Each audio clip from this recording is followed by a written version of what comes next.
course, not everybody in the Cabango leads a wasteful life. Some members of this too prosperous society are still sober, hard-working folk. The weavers who live here don't build condominiums like those in the White Namib. Each one builds his own free-swinging nest. And to do that, he has to perform a small miracle.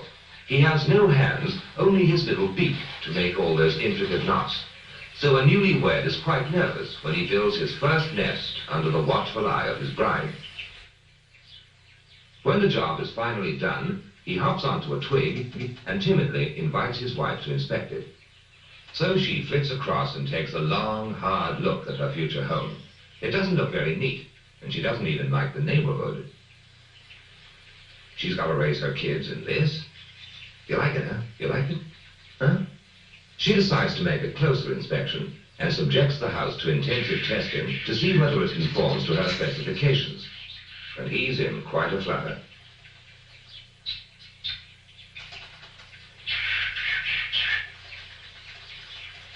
She's not satisfied at all, and she vents her fury on his substandard workmanship.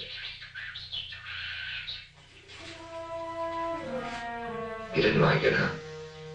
You bet your life I didn't like it.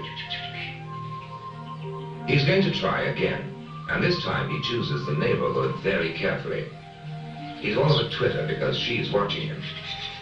First he has to tie 2 twigs together, but it's not easy. Those twigs are springy.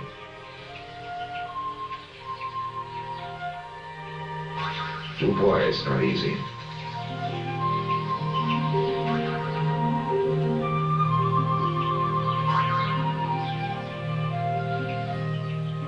But if all those others can do it, he can do it too.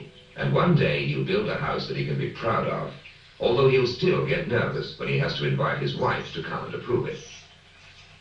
The hornbill installs his wife inside a tree trunk and seals her up for 3 months. But first he cleans up her cell to make sure she'll be comfortable in there.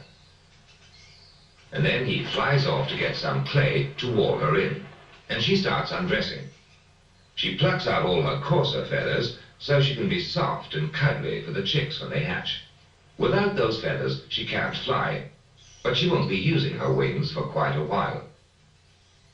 He comes back with a beakful of clay and blocks up the entrance so she and her chicks will be safe in there.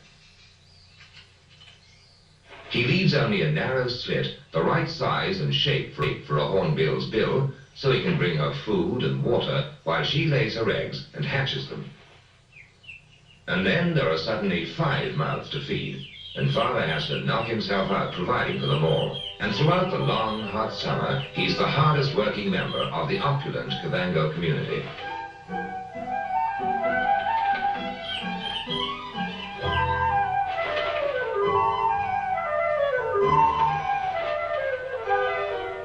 To make matters worse, when the chicks grow bigger, he has to provide a balanced diet. One day, green stuff with lots of vitamins. The next day, proteins. One lucky day, a whole swarm of proteins comes buzzing around the nest, saving Dad a lot of labor. He's quite sorry when they leave. Oh well, back to the grind. The chicks have been taught not to pollute their own nest, and their aim is remarkable.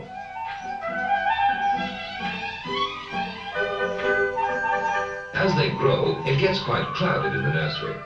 So one fine day, Mother breaks open the roof, and out they come.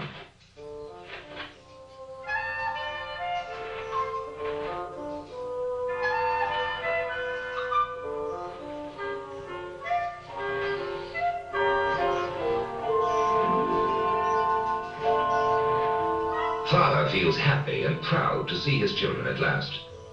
But perhaps he also feels a bit sad and discarded now they don't need him anymore.